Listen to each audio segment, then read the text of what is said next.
Hello मेरे प्यारे student, एक बार फिर से आप सभी का 9th क्लास में स्वागत करता हूं अपने यूट्यूब चैनल मैथ मस्ती पे। तो बहुपद तथा उनके गुणनखंड, आज बहुपद के बारे में जानेंगे, किसे कहते हैं बहुपद। उसके बाद हम लोग एक पदीय, दो पदीय, त्रिपदीय, चतुर्थ पदीय, इस प्रकार बहुपद छांटने सीखेंगे। ठीक है, आइएगा बहुपद की डिफिनीशन। देखो बहुपद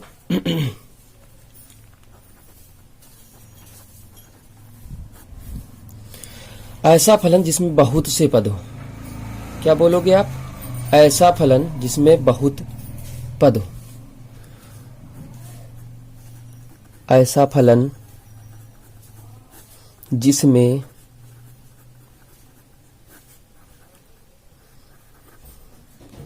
बहुत बहुपद, बहु माने बहुत, ठीक, पद, ऐसा फलन जिसमें बहुत पद हो बहुपद कहलाता है। बहुपद कहलाता है। जैसे मान लिया जाए 3x plus 2, 3x square plus 2x plus 3, ठीक, डॉट डॉट डॉट आदि, इसी प्रकार से। ठीक है, ये होता है बहुपद। अब समझो यहाँ पे बहुपद के प्रकार, यहाँ लिखोगे बहुपद के प्रकार। तो बहुपद के प्रकार क्या क्या होते हैं? बहुपद के प्रकार नंबर 1 पे आता एक पदीय, एक पदीय बहुपद। तो एक पदीय का मतलब जिस ऐसा फलन जिसमें एक पद हो। क्या बोलोगे? ऐसा फलन, ऐसा फलन जिसमें केवल एक पद हो, एक पद हो, एक पदीय फलन कहलाता है। जैसे जैसे क्या कहा जाए आपसे कि 3x, ठीक है, कामा ax डॉट डॉट डॉट आदि, ऐसे होता है। ठीक है, दूसरा देखो द्विपदीय, द्विपदीय, द्विपदीय बहुपद। तो द्विपदीय का मतलब ऐसा फलन जिसमें दो पद हो, ऐसा फलन जिसमें दो पद हो। ठीक, जैसे ax plus B comma 2x square plus 3, ये हो गया। बात समझ में आ गई? त्रिपदीय,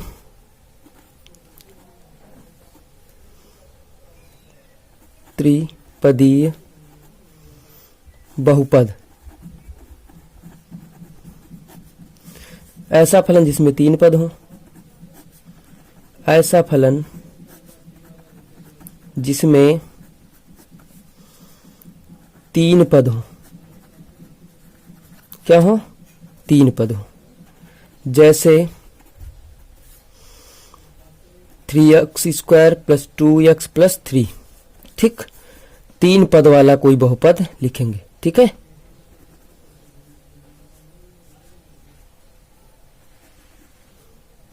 ये ऐसे मान लिया जाए तीन पद हो जिसमें। अब इसी प्रकार से तुम लोग छांट लोगे, एक पदी, द्विपदी, तीन पदी। अब बात समझते हैं आरोही। आरोही, आरोही क्रम का मतलब क्या होता है भैया? आरोही क्रम का मतलब यही होता है कि घटते से बढ़ते। आरोही क्रम का मतलब क्या होता है?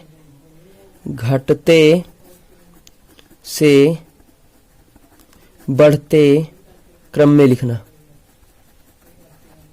ठीक, और अवरोही का मतलब होता है जहां अवरोह पैदा किया जाए। अवरोही क्रम तो बढ़ते से घटते क्रम में लिखना, घटते क्रम में लिखना। अब पहली एक्सरसाइज में तो यही है। देखो मानक रूप जो बोलेगा तो मानक रूप आपको क्या लिखना? अवरोही क्रम में लिखना है, यानी बढ़ते से घटते क्रम में लिखना है। तो देखो मानक रूप जो लिखा जाएगा तुम्हारा वो आरोही क्रम में लिखा जाएगा। ठीक है, तो वो तो बाद की बातें हो गई। अब देखो यहाँ पे पहले बहुपद छांटने को आएगा तुमको। तो एक चीज याद रखो कि बहुपद जब छांटने को आए तो बहुपद का गुणांक अचर पद होना चाहिए। अचर पद जानते हो संख्याएं, और घात इसकी धनात्मक पूर्णांक होनी चाहिए। क्या होनी चाहिए? घात जो हो धनात्मक पूर्णांक। धनात्मक पूर्णांक में क्या होता है? वे संख्याएं जो धन में लिखी जाती। एक लाइन ऐसे मारी जाती थी जो जीरो, ये पूरी पूर्ण संख्याएं कहलाती थी। तो ये प्लस का 1 आता था, प्लस का 2 आता था, प्लस का 3 आता था, प्लस का 4 आता था, डॉट डॉट डॉट प्लस का इन्फिनाइट आता था। इस तरफ क्या होता था? माइनस की संख्या होती थी। ठीक है, dot dot dot minus infinite. तो इस वाले भाग को हम लोग छोड़ देंगे। क्या करेंगे? छोड़ देंगे। इतनी संख्याएं ले लेंगे। ओके, धनात्मक पूर्णांक संख्या। अब देखो पहले नंबर में लिखा है भैया, पहले नंबर में पहला क्वेश्चन ए बराबर दिया है, हाँ ए नंबर क्वेश्चन दिया है x² + 3x + 5। अब ये तो बहुपद है, इसकी लिखोगी घात। तो इसकी घात कितनी है? 2 है ना, सबसे बड़ी घात लेते हैं। तो 2 है तो देखो भैया धनात्मक पूर्णांक है, अचर पद एक गुणांक ही है इसका, तो ये आपका बहुपद हो गया। इसी में बी नंबर देखो, बी नंबर में लिखा है x² + 6x। अब इसकी घात देखो, बहुपद की घात बराबर 2 है और एक गुणांक है, ये भी बहुपद है आपका। 3 नंबर देखो यानी सी, तो √x + 5x। इसको क्या लिख सकते हैं? x की घात 1/2 + 5x। अब जो घात है इसकी 1/2 है, 1/2 है, ये नहीं लिया जाएगा क्योंकि ये ऋणोत्तर पूर्णांक नहीं है। ठीक है, इसलिए इसको छोड़ देते भैया, ये आपका बहुपद नहीं है। क्या लिखोगे? बहुपद नहीं है। ठीक है, लास्ट नंबर देखते हैं x + 5। अब इसकी घात जब देखेंगे तो घात देखो 1 है, गुणांक भी 1, इसका मतलब ये बहुपद है। क्लियर हो गया भैया? No doubt. अब इसमें मैं बता देता हूं, देखो आपका पहला नंबर भी बहुपद है, दूसरा भी बहुपद, इनमें से कोई नहीं। तीसरा नंबर देखो जो कि बहुपद नहीं है। क्यों नहीं है तीसरा नंबर? x² + 5x + 3 अपान 3x + 5। अब इनको अलग अलग तोड़ो तो x² बटा 3x + 5 हो गया, प्लस 5x बटा 3x + 5 हो गया, प्लस 3 बटा 3x + 5 होगा। अब इसका ऊपर ले चलो तो x² 3x + 5 की होल पावर -1 प्लस 5x और 3x + 5 की पावर -1 प्लस 3x + 5 की पावर -1। अगर इसकी घात देखी जाए तो घात कितनी आ जाएगी? गुणम घातें जुड़ती ना। तो अब देखो एक चीज समझो, इसकी घात ऋणोत्तर है ना, इसलिए बहुपद नहीं हो पाएगा। माइनस में घात चली जाएगी इसलिए नहीं हो पाएगा। ठीक है, आधार समान होते तो गुणा में घातें जोड़ देते, आधार समान है नहीं। ठीक है, अब तीसरे नंबर में देखो, अच्छा तीसरे नंबर में लिखा एक पदी तुमको छांटना है। क्या छांटना है? एक पदी। तो तीसरा नंबर क्वेश्चन पहले ए बराबर लिखा है आपका x² + 5x। बी में लिखा, अब तुम ही लोग बताओगे, हम नहीं बताइए। ठीक है, बताना तुम ही लोगों को। बी में है 5x, सी में है आपका x + 5, डी में है इनमें से कोई नहीं। अब एक पदी का मतलब ये है आपका। ठीक है, 4 नंबर क्वेश्चन देखो, एक पदी इसमें भी छांटना है। तो ए बराबर लिखा है x² 4x + 5, बी बराबर आपका लिखा है x² + 5, सी बराबर लिखा है 4x की घात 5। चौथा इनमें से कोई नहीं, तो एक पदी यही हो गया। द्विपदी जिसमें 2 पद हों, त्रिपदी 3 पद हों, छांट लोगे। 7 नंबर में देखो क्या लिखा है, लिखा है बहुपद।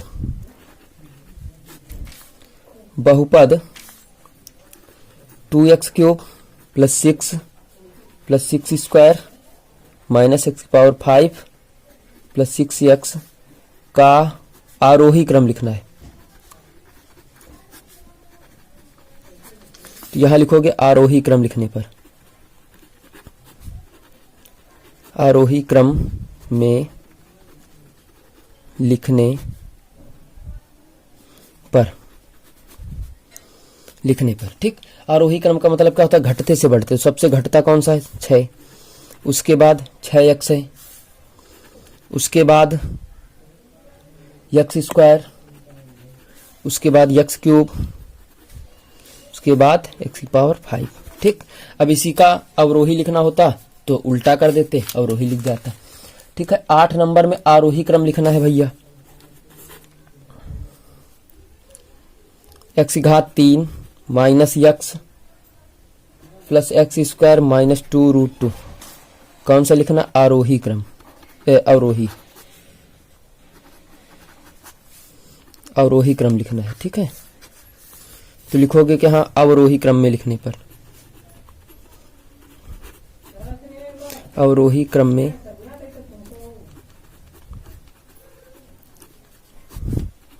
लिखने पर।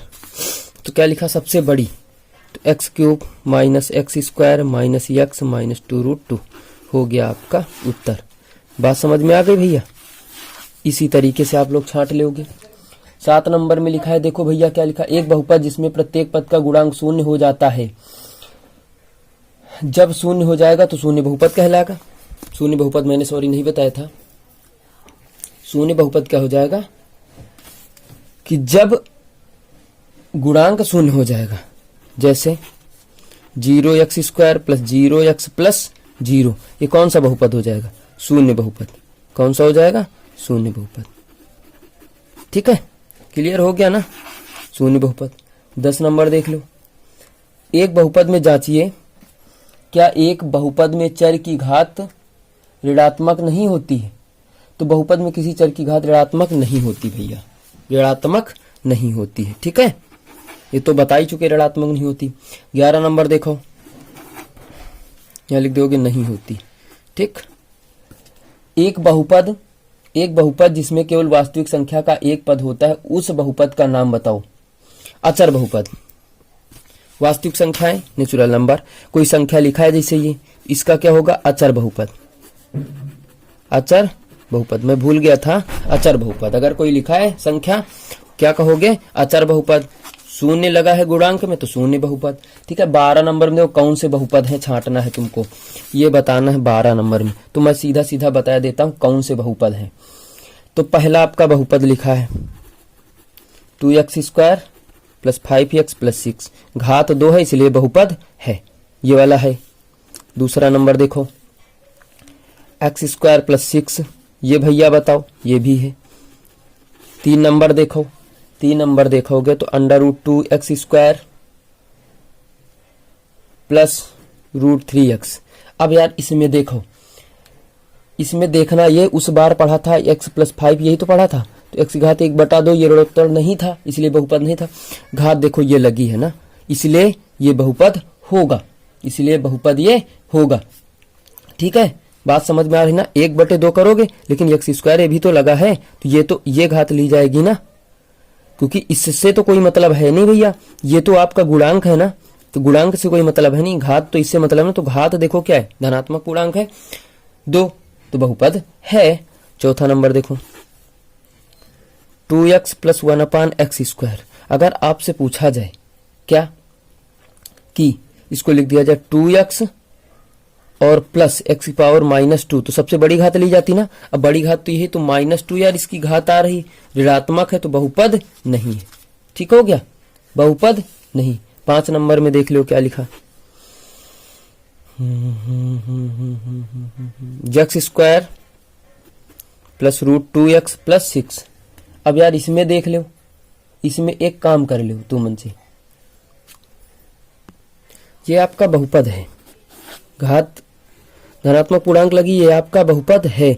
अगर भाई देख लेना किताब में, अगर इसके ऊपर भी अंडर रूट लगा हो तो भी नहीं हो पाएगा। ठीक है, देख लेना आप लोग। अब 13 नंबर में देखो, जो आपका लिखा है ना, 13 नंबर में आपको भैया छांटना है एक पदी, द्विपदी व त्रिपदी छांटना है।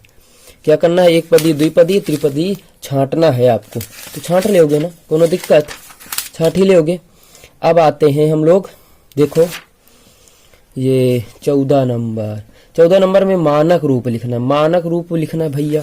चलो देखते हैं 14 नंबर, मानक रूप लिखना है। चलो पहला क्वेश्चन बता देते, उसके बाद आप लोग लगाओगे। -3x की power 4 plus √2x plus 5x square -2x की घात 5 प्लस 4। अवरोही क्रम में आरोही क्रम में लिखने पर यह है मानक रूप।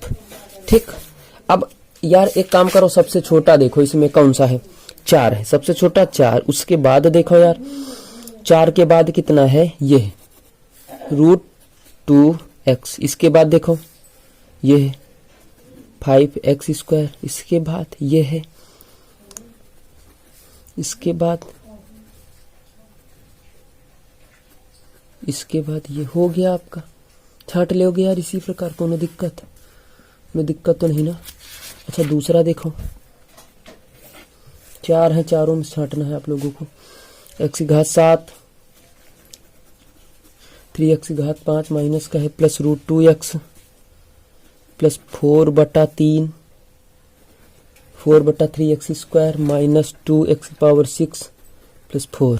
इसको भी आरोही क्रम में लिखने पर, आरोही क्रम सबसे छोटा 4। उसके बाद देखो यार, उसके बाद है ये √2x, इसके बाद है √2x प्लस, उसके बाद स्क्वायर लगा वाला है, फिर उसके बाद क्यूब वाला है, क्यूब वाला नहीं है तो 3x⁻5 हो जाएगा भैया ये वाला। इसके बाद ये वाला हो जाएगा, उसके बाद ये वाला हो जाएगा। तीसरा नंबर देखो, 2x³ plus 3 plus x² minus 3x⁻5 minus x। आरोही क्रम में लिखने पर। चलो भैया लिखो यार आरोही क्रम में लिखो। सबसे छोटा 3 माइनस का x हो गया, प्लस का x² हो गया, प्लस का 2x³ हो गया, माइनस का 3x⁻5 हो गया। ये आपका क्या हो गया, आरोही क्रम। चौथा नंबर क्वेश्चन देखो यार, चौथा नंबर क्वेश्चन है 1 + x³ 2x² 5 आरोही क्रम में लिखने पर।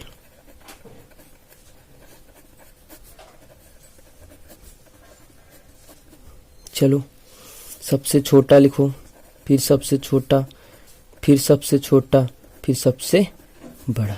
यही आपका उत्तर आ गया।